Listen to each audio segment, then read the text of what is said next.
Welcome back to the SMITE Console League. Finch here, joined by Ryan Angro-Bailey here on my left. And we're still in Europe. We just finished with PS4, where Cole took their first set loss. But now we move to a set that's even more hype, if you can believe it. Dobbos Disciples up against Team Rival. And really, Dobbos have no more room for mistakes. They have to get this win to even stay close. And we know they can, because they've beaten Rival before, but it may not look like that, because Rival undefeated. Remember, that was after a competitive ruling that actually stripped Dobbos Disciples of that victory.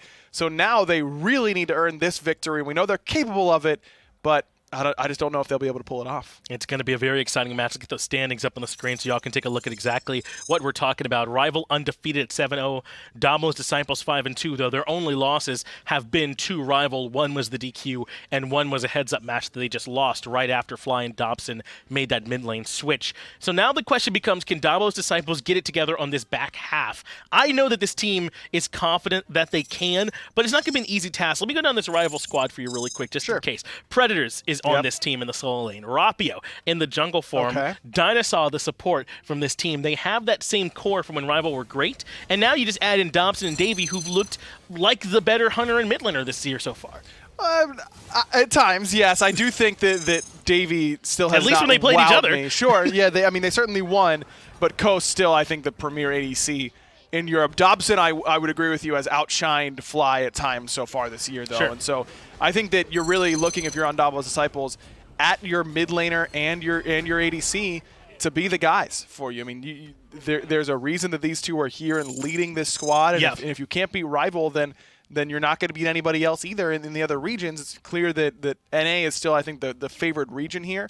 So if you can't beat the best team in your region, then you're really not going to have a shot anywhere else. So this has got to be where Dobbos Disciples prove that they can beat the top end. And I think that you're right to focus on this mid lane matchup, but I also, for what it's worth, want to take a look towards Predators, because my man is supposed to be, I think, the premier Europe solo laner. I think of him in Europe, and then I think of Wolves over in North America, right? And those are the two that I think are up near the top. USB is tough too, though. So this is not going to be easy competition for him, but you expect Predators to be able to win against whoever you put over there, and he's got to get it done for this team. Absolutely. I mean, Predators has just been in the scene long enough, and as long as he isn't up against Wolves, I'm going to favor him. Yes. I'm worried about some PTSD happening potentially whenever those two face off again at LAN, if that happens, Wolves versus Predators. But luckily for Predators, everything is still peachy, still playing against Wolves around here right now. That's right. Yeah, European players only, please, for him. At least for now. Yes, at least for now. We don't want to bring up too many bad memories from my man. But over on the side at Dobbos, though, like you said, this is that team that was initially Coast kind of riding on this team. He didn't really want to be back together with Rival, at least in the way he was describing it. He felt confident in this Dobbos team. They added in Fly. They had to replace their jungler, I believe, with Colossxl as well after they ended up having to take that DQ. So he's kind of trying to force this team to rise up to the level of Rival. And I think they've got the pieces. I mean, USB's no stranger to this scene at all. Neither is Switch in the support role for this team. They have a strong roster full of players that can beat Rival. They just got to bring it all together. Yeah, I know Coast has been very vocal about how good he thinks Switch is as a support. So going up against his former support in DineOhSaw in that lane with Switch by his side is always something that I'm going to enjoy watching. I just think that Coast is still going to be the leader of this team. And if they're going to be playing well, it's going to be because of Coast in that dual lane. And now Fly brings that extra dimension where you can't just dive Coast, kill him, and we're kind of good to go. You've got another carry player available to you now in the mid lane. So how well is Fly working with the jungler already? How well is he working with Switch on peel and communication? You know that Fly and Coast work well together because they played together all of last year. So kind of lean into that and let your backliners do the majority of the carrying for you.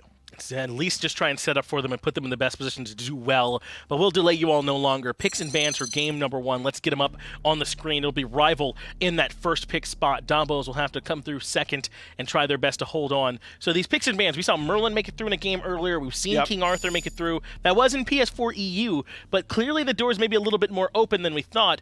Unless your name is Shibalanke, then I imagine you won't be coming through. Probably not. I mean, Shibalanke and basically any hunter I think is going to be pretty highly prioritized here between these two hunters specifically because Davey still, I think, trying to prove himself and prove that he's the better hunter and on the best team on Rival, but we'll have to wait and see. I mean, that's what this set is here to tell us, basically, is who is the strongest team. I think that if Rival win this set, and they've won 2 in a row against Dobbos Disciples, both after that roster change, then I don't think Dobbos Disciples really have a claim to being the best team in the region anymore. Right now, I think they can say, well, we beat them once, and then we had a roster change, and we still were getting used to the new jungler and all this kind of stuff. Sure, I'll buy that. This is the test now. You can't do it over anymore. This is the real one. And to be fair to Dobbos, this actually is their last chance. I think if they lose this one and they've lost 3 to Rival, it doesn't matter really what else happens unless Rival collapse in the rest of the league. They just wouldn't be able to even win a tiebreaker against them in terms of the standings. So they absolutely need to grab this win and try and make sure they're perfect throughout the rest of the split.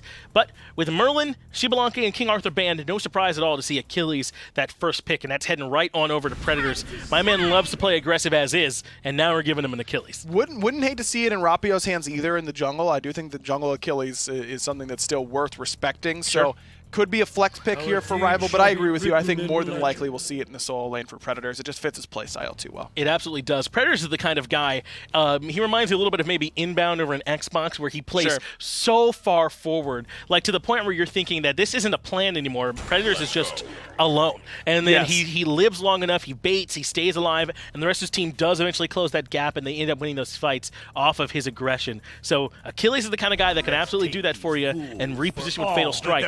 We'll see if it works for him here. Interesting. Chronos and Fafnir are the 2 picks here for Rival. Chronos has been pretty highly valued, it's felt like, specifically in Xbox EU, so I imagine this is going to Davey for ADC, just kind of playing towards that long game. And the Soul selection for Dobbos, again, another flex pick. We know Fly can play in the mid lane, we know Coast can play in the duo lane, so they're just kind of leaving their options open right now and selecting a couple frontliners instead to help peel for that. Guan Terra has a lot of healing, so if I'm Rival now, I'm looking at gods that can shut down some of that healing.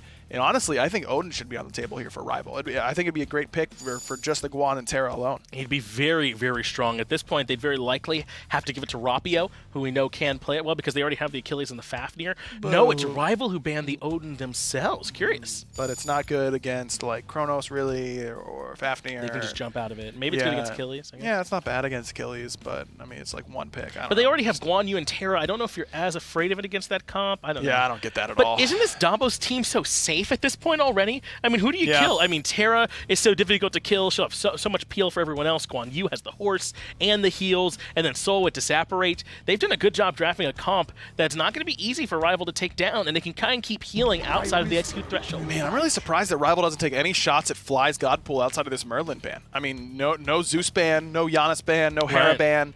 These are bans that Fly sees pretty regularly. Rival must feel like they're coming in with a plan to shut down some of those selections for him. I think Zeus looks like a great pick here for Dobbos. They've got tons of peel, tons of healing, tons of crowd control, and you just all you need is damage at this point, and Zeus brings that better than just about anybody. Poseidon yet again being valued here in this game. We saw him picked a lot in our first set over in PS4 EU, and it's no different in Xbox. So a lot of reliance on this magic damage from the carries between the Chronos and the Poseidon, but everywhere else they've got physical, the Achilles and now the Thor bringing it in. So a little bit of a semi-global presence that Thor provides, some control in these fights too, but I don't know. How do you feel about this Thor coming in as this last pick? Yeah, Rapio has liked this pick for a long time. He's been a Thor player for quite some time now. Sure.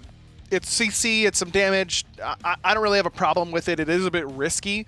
I don't love this Jing Wei pick last, though. I wonder if Coast is going to get enough pressure in that duo lane early on to punish the Chronos. It feels like he's probably not going to be, I mean, like you said, that's just not what Jing Wei really does, right? Just get pressure in the early game. So maybe they're okay with letting this Chronos just kind of coast, even though it's on the other side. Either way, we'll see. This is a huge set that's coming up. Rival up against Dobbos. Game number 1. Let's get it over to the casters.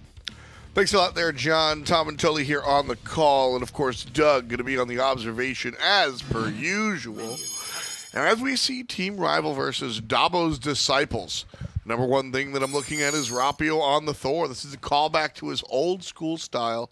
And I'm pretty excited to see what just might pop up. Very traditional on the Thor pick, not just for Rapio and his style, but also the setup that Rival has. Going for the Thor, going for the Poseidon, Chronos. This is good long-range stun setup to be able to look for ways to get those individual picks. You got a Fafnir to follow up. And gods that don't have that CC immunity, like Terra, like Sol, if you catch her before the Disapparate, these are your picks to open the door for the objectives.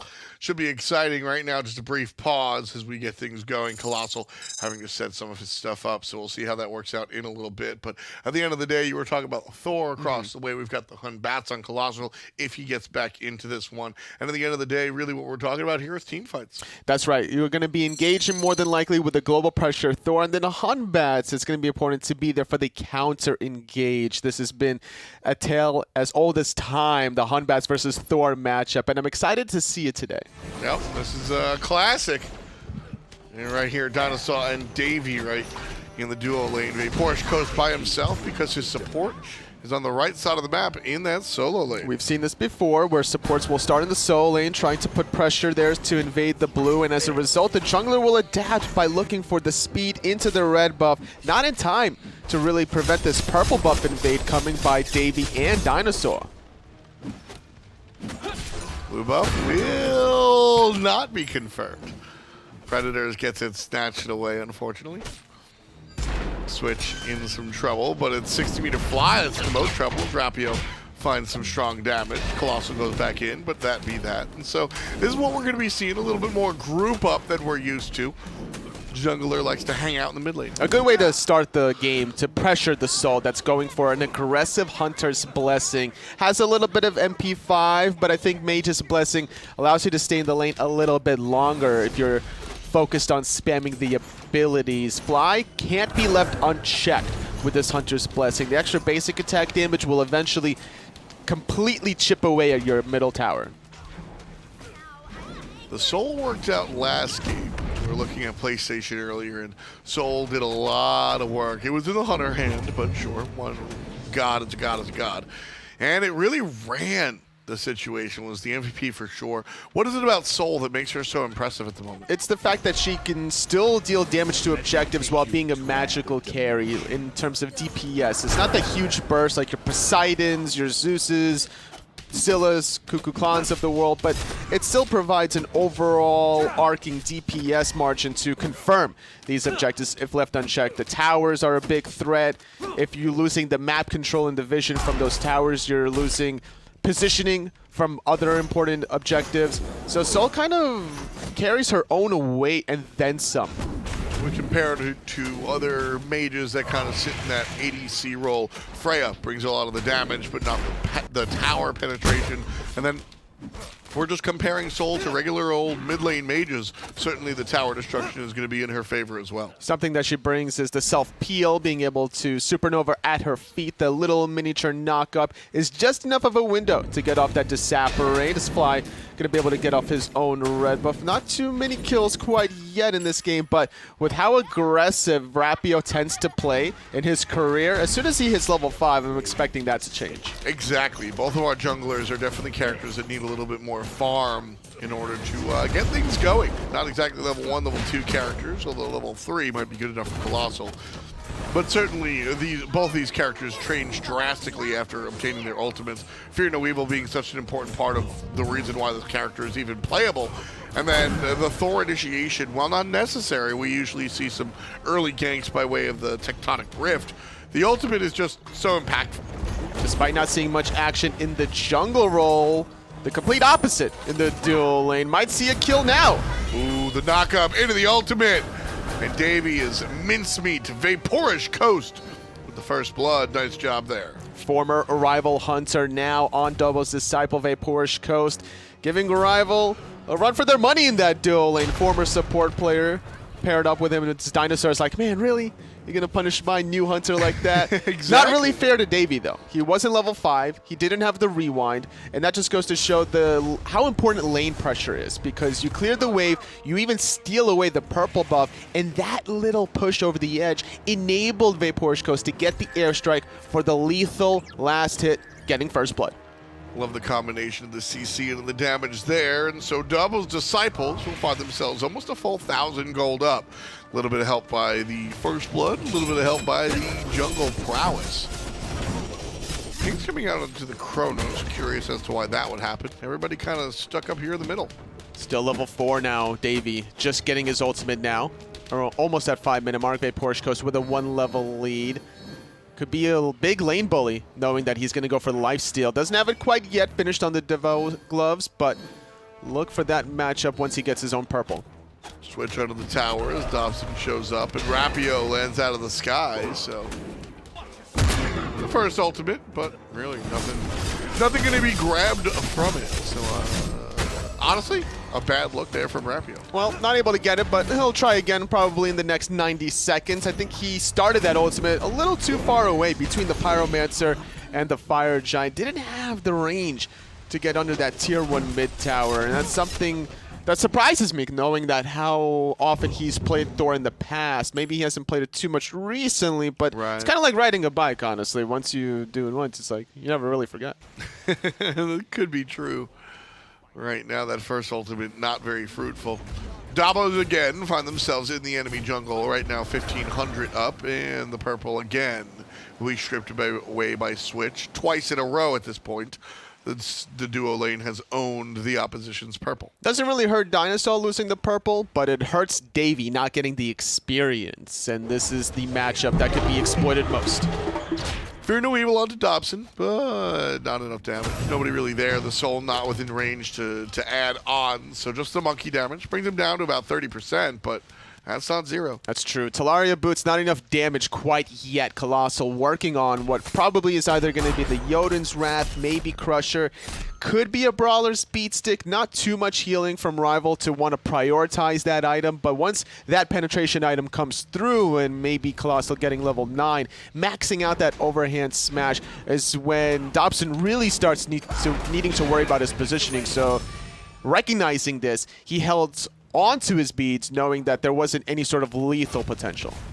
I'm a big fan of the classic. Just go with the Jotuns. I think the cooldown reduction gives you access to all of the Hood Batz ults.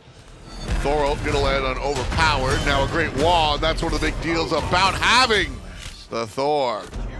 Can't just ride away, and then Predators chases the dash with an ult of his own, 1-to-1, as Team Rival answer back. Good synergy. OP-USB didn't have his ultimate to get out of that one, and Rapio really min-maxing his stun after landing from Anvil of Dawn, squeezing a basic attack, throws out the hammer, throws out the stun, full duration of the Anvil of Dawn into the Tectonic Rift, really showing off his mechanics on the Thor the second time around. Problem is, Rapio finds himself a little behind the 8-ball. He's not the one setting the pace of the game. He's not the one that's finding the lead for his team.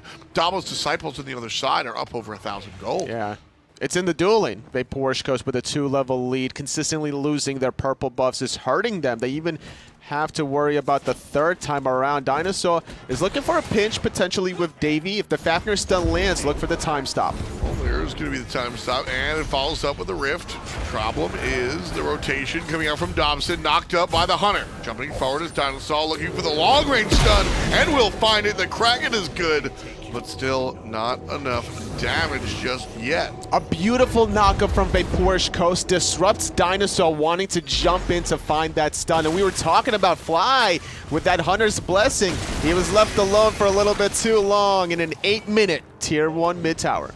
That's one of the most frustrating things about playing against Soul is that the capability of losing your tower or the propensity of losing your tower is just so apparent. I mean, you're going to lose that tower if you're out of lane at a bad time. And I realize how ambiguous and non-committal, quote, a bad time sounds, but that's really it. If you leave lane at just seemingly the wrong time, Soul will just take it. Because most mages, they want to rotate for these team fights. We're seeing Dobson make his appearance on the left side, trying to kill out Switch.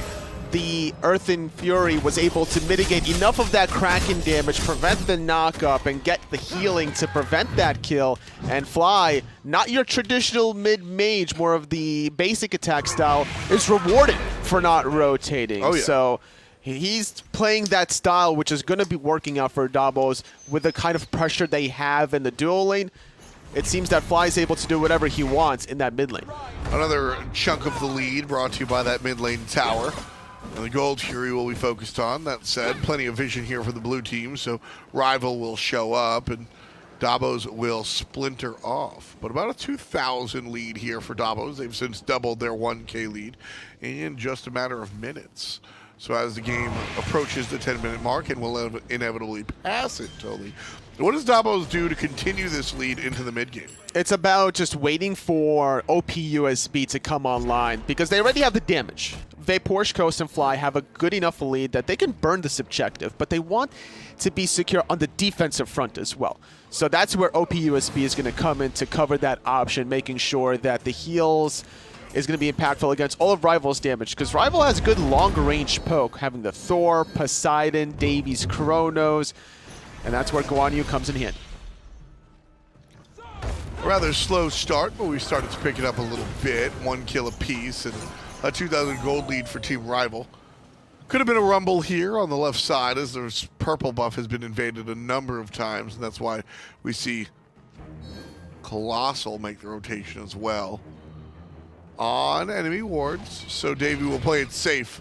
The purple again goes in the direction of TD. I think that was the 4th one in a row, if I'm not mistaken. Yes. Dobbos all over this left side of the map, not really putting pressure on the right. But they don't need to, honestly. They could allow Rapio to keep rotating on that side if they can keep getting the purple buffs on the left, because that Gold Fury is going to be very easy for Dobbos as the game progresses. Fly sitting at level 11, has Pen Boots, Bancroft's talent finished up, and honestly, him alone at this rate already is enough DPS as long as they have somebody tanking that objective. So right now, looking for the objectives is one thing, but the smaller objectives is really where the focus is. You can see the red buff being pinged here, and Team Rival already grouping up a number of red wards in their own jungle as well.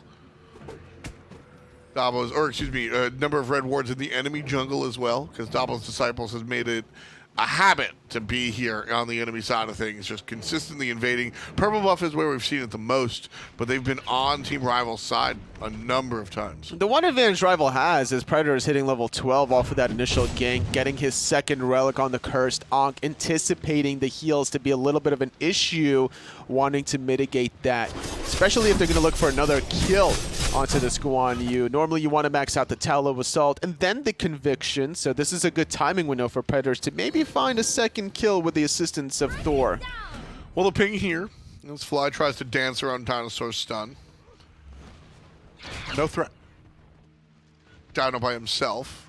Could be threatened here, as many members of Dobbos are right around him. Finds a stun, a dangerous one at that. Again, no real teammates around and could have easily been controlled, but he stays in there nonetheless. Ooh, Poseidon was thinking about being aggressive. Misses the Persistent Gust. Looking for even more plays, knowing that switches around the corner. Whenever you have a Terra that's not behind, that's got a Lotus Crown, you got plenty of utility beside you to look for this aggressive positioning. And Poseidon is known for his aggressive positioning, looking for the 5th purple buff invade in a row. Well, we'll see how this one goes, because Dobbos have control over it, but Switch is going to get Krakened and Whirlpooled and activates the ultimate, jumped on top, the stun, and done. Davey finds the kill. Dobbos finally punished. Rapio's here to look at Coast as well, but VC should get on out of there. So Dobbos Disciples, it takes Team Rival 13 minutes totally. Yeah. But they finally do defend their purple buff. They kind of defend their purple buff, at least for the most part. Like, yeah, they did kill out Switch, but it took so many abilities, 3 total ultimates, just for Switch's Earth and Fury. Like, if Colossxl was there with the Fear No Evil, that would have been a lot cleaner for Dobbos to look for that kind of invade. But now that they understand the true threat and power of Rival, you got to give credit to them to take that kind of engagement, for taking a stand, not letting Dobbos run all over them. But without the Kraken now, that's a huge ultimate that they can't steal away this objective. Exactly. The Disciples are going to drop their ults maybe a little bit early, but a great job by the Monkey. Colossxl zoning players out with the Fear No Evil. So Dobbos Disciples get, well, they trade their support for a Gold Fury, kind of. 2 separate exchanges, yeah, but definitely the butterfly effect. That's true. It took 3 ultimates, and without the Kraken, there's no real steal potential, especially without Rapio's global pressure. That was on cooldown as well. DineOhSaw couldn't transform into the Dragon, so a good calculation from Dobbos Disciple, looking for their set victory. It would be their first one against Rival this split. Which would be insane. I think that Dobbos Disciples is a team that's got some strength in their ranks for sure, but you know, the storyline is cut and dry if you follow the league. Team Rival used to play with DineOhSaw, and now they don't. VC on a different squad. A couple of other notable names there as well on this other squad, coming from where Team Rival was at. And so the splinter off, if you will, is sitting here saying, listen, we can do it too. Well, it happened in the PS4 EU side where Alcohol Gaming received their first loss. Who knows what's about to happen in the Xbox European region. Not looking too great for Rival in the 15-minute mark, being down about 5,000 gold, but still going to be a long game knowing that any fight around the Enhanced Fire Giant needs to be well thought out and well calculated, because we've seen teams throw at that objective before. Teams have even shied away from doing the objective at all, saying that it's a little bit too much. The risk does not behoove the reward, so that could be interesting. But whenever a team does try it, I always get very interested. Predators was looking for a stun. Colossxl able to backpedal just in the nick of time. Good double root. Going to force Rapio to disengage as Fly's getting zoned out by a level 12 Poseidon. We haven't talked about this difference quite yet. Predators dashing in aggressively. Going to get stunned out, and he might get taken out very quick. Well, Fear No Evil's good, and here comes help from Rapio as well. Double Kraken, switch in trouble, but it's going to be a nice push away that saves the life, and Predators won't be able to find it. Dobbos gets one as DineOhSaw finishes off his old support. Predators blinked on, overhand smash, the jump as well. Turnaround stun, but DineOhSaw says none, son. 3-0-0. The young hunter, 3-all, but the gold is more important, Toli. Dobbos Disciples sitting up 5K. They're not even going for the right objectives. They want the towers instead. Getting a tier 1, getting a tier 2 now. Great rotation from DineOhSaw, enabling his team to get 2 kills after losing their Terra very early in that little skirmish. Not even going to lose a single tower in response, and that goes a long way whenever you can get objectives by yourself without giving anything in return to your opposition. 17 in, Dobbos take another objective, albeit a small one. The Pyromancer goes in their direction, and they find themselves sitting pretty about 7,400 gold up, give or take. When I'm looking here, Toli, I see Switch pushing. This is the support trying to defend the tower. Jing will finally come in here. Team Rival have just done a poor job at keeping Dobbos Disciples off of what they would like to farm. That's really all it is. I think a lot of that responsibility goes into Rapio's hands. He should have been the one making these rotations earlier in that dual lane, making sure DineOhSaw kind of shoes off from the purple buff, get the little bird away from the nest. But instead, he ganks the soul lane once, and yeah, he did find a kill there, but a Guan Yu is still going to do Guan Yu things at the end of the game. When you can shut down potentially a Jing or maybe even a soul, it's a better trade-off than shutting down a Guan Yu, and because he didn't, Rival are now feeling the impact of this late-game Jing and the late-game Soul. Certainly has been powerful. Soul, I mean, you talk about late game, but the early game, Soul making an impact, taking the tier 1 tower in about 6-7 minutes, getting things started off quickly. And so Dobbos Disciples have been kind of leaning on that. And then, of course, DineOhSaw just doing what DineOhSaw does. An interesting Toxic Blade coming out from a 60-meter fly. Flat penetration is probably why this is actually interesting at the slightest. Uh-oh. Davey in a little bit of trouble. Going to use the beads, though. Rewind on cooldown, but he'll be A-okay. DineOhSaw going to jump away as well. Colossxl, a good trade-off of using that ultimate for the 1 relic out of Davey. 150 seconds remaining on that one. So I'm looking at this Toxic Blade again here from Fly, and it's an interesting choice. It has some flat pen and some flat attack speed. No power, though. But the 15 pen and the 30 attack speed, these are nice stats for what Soul wants to do. Also a little bit of anti-heal, which is interesting. It's more so maybe to prevent DineOhSaw from healing. The healing is probably not the reason why Fly picked up this item in the slightest. It's about literally all the base stats out of it. Well, that'll buy you another one if you want. The Oni Fury, if I'm not mistaken. And that's an important timing at 19.5. It was right before where minions become 2 gladiator minions instead of the 1. So maybe could have waited 30 seconds, but it's SMITE. You don't have many opportunities to just hold off an objective. If you have a window because your opponents are defending their tier 2 middle tower from a wave, you take that Fury. Sometimes we don't even see players wait for their teammates. Yeah. DineOhSaw now trying to zone as Dobbos attempts the Fire Giant. The ultimate from OverPoweredUSB will isolate DineOhSaw, but a good wall from Rapio keeps everyone at bay and lines up switch for the ultimate out of the Poseidon. Colossxl steals away the blue buff. Davey split pushing on the left. And as soon as he's noticed, Dobbos should all it. Yeah, that's right. Davey needs to get some sort of gold for his teammates, and it's up to the rest of his rival squad to prevent this Fire Giant that's already dangerously low. 25%. Rapio going to land from the sky. 50-meter fly in trouble. DineOhSaw on the chase transforms, and now Dobbos fully leashed a Fire Giant. They're looking for the fight after the fact. Sprint is good. Colossxl on the run. I don't think they're going to be able to catch up. And look at this. Davey was able to secure a tier 2 tower. What a wall out of Rapio, preventing Switch from chasing anyone out. He was caught between the wall and the play or the map environment, so he couldn't really chase anyone down. And securing the defensive Fire Giant, securing 2 towers on the left side of the map. Dobbos Disciple now. Their lead gets cut down to only about 5,000 gold, and as we're at the 21-minute mark, it's still respectable. There's still going to be aggression coming from the Chaos side, but not as much as it was earlier. I mean, you say only 5K. That's still a 5K lead. Yep. It's still absolutely something to hang your hat on and right back home to mom about. Right now, though, Dobbos trying to hang on to it. They got this lead by a couple of strong picks, obviously the Gold Fury, but the majority of their lead, what allowed them to really look for things like that, I think, was the repeated invades. And since then, Rival has shut that off. They've done a good job of maintaining control of the timers, maintaining control of the vision, and so Dobbos have to look elsewhere, and they're looking for the pick. DineOhSaw now between a rock and a hard place. OverPoweredUSB starting things off with that cavalry charge. Last time wasn't successful in finding the pick. Second time now, getting it, giving them a 5-on-4 power play for 30 seconds, and without any hesitation, going immediately for the Fire Giant. Like the idea here, and one more time we'll see Dobbos Disciples go for it. Predator's in trouble, or is he? Finally, another player comes up, and they'll blow him up, but a big stun coming out from the Thor as he lands down.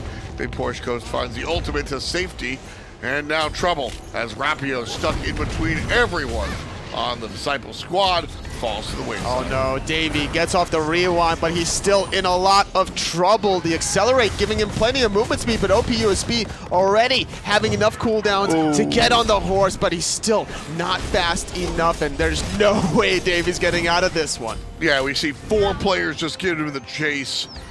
And again, the Fire Giant will be started. Everybody on Team Rival across the map, no defense this time around, so FG belongs to Dobbos. The problem I'm seeing from Rival in these engagements is the Krakens out of Dobson are just not really connecting the way they need to. In the second last team fight, they were under the Thor wall instead of where everyone was grouped up over it. And this time on the last Fire Giant engage, it was just way out of nowhere. Not only that, Rapio's ultimate was not in a good AoE environment where he was hitting multiple members. And that is where Rival are hurting. They're just not synergizing their cooldowns on their own terms. And that's good credit to Dobbos, because forcing these fights is putting Rival in pretty much a difficult predicament. This is textbook playing your lead. They're up 7,000, 8,000 gold. 9,000 wave to wave. That's not a fight you want to take as the team in the junior.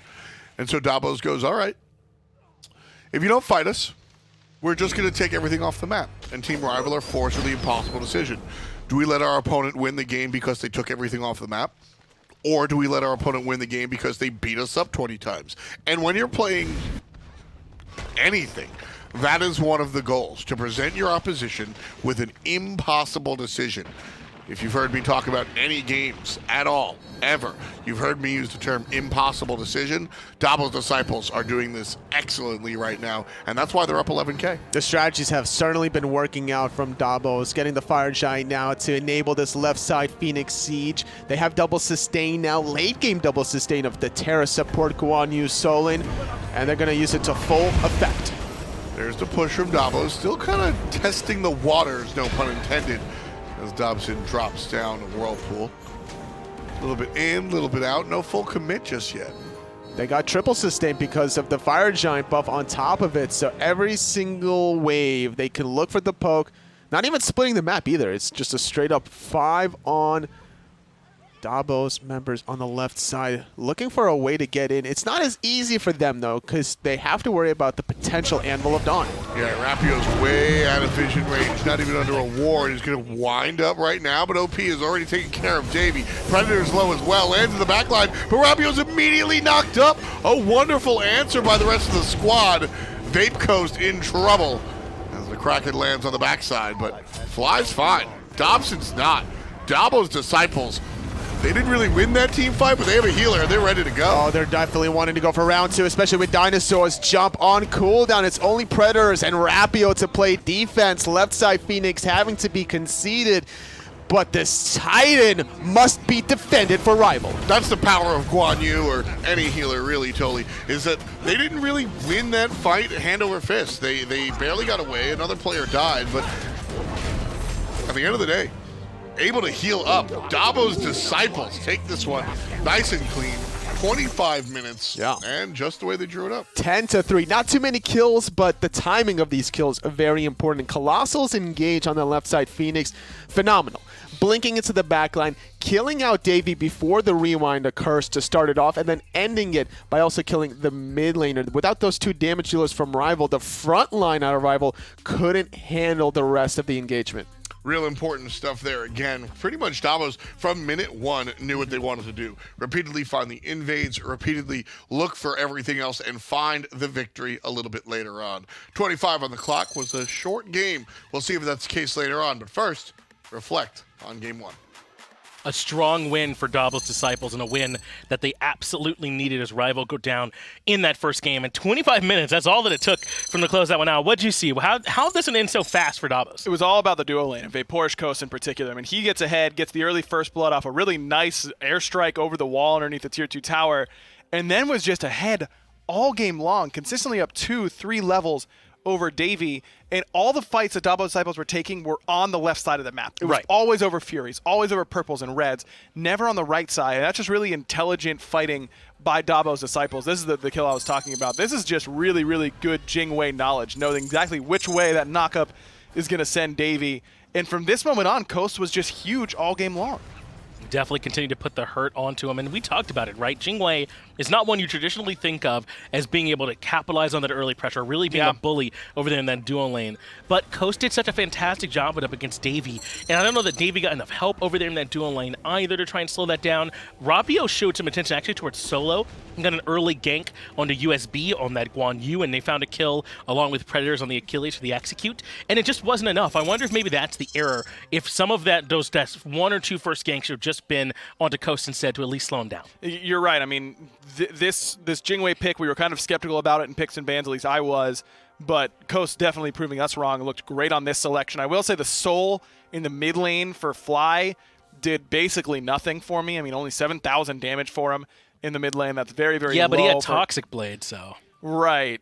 Really good against all that healing on the other side. No, yep.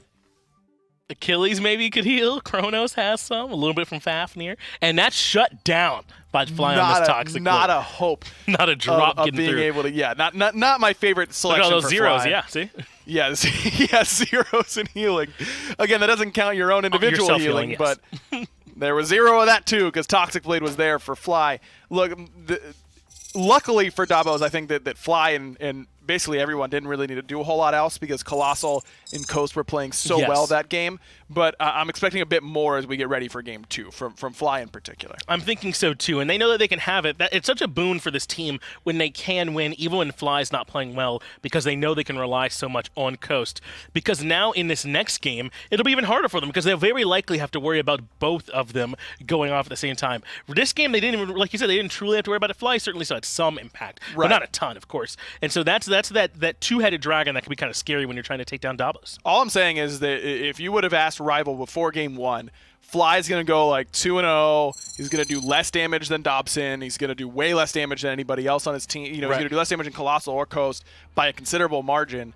Is that good? Yeah, we take that 100%. It's not going to be a huge game from him. I'm expecting a bit more from him in this next game. I think he's the premier mid laner still in Europe at Xbox. I still think so too. Exactly, and likely we'll see it here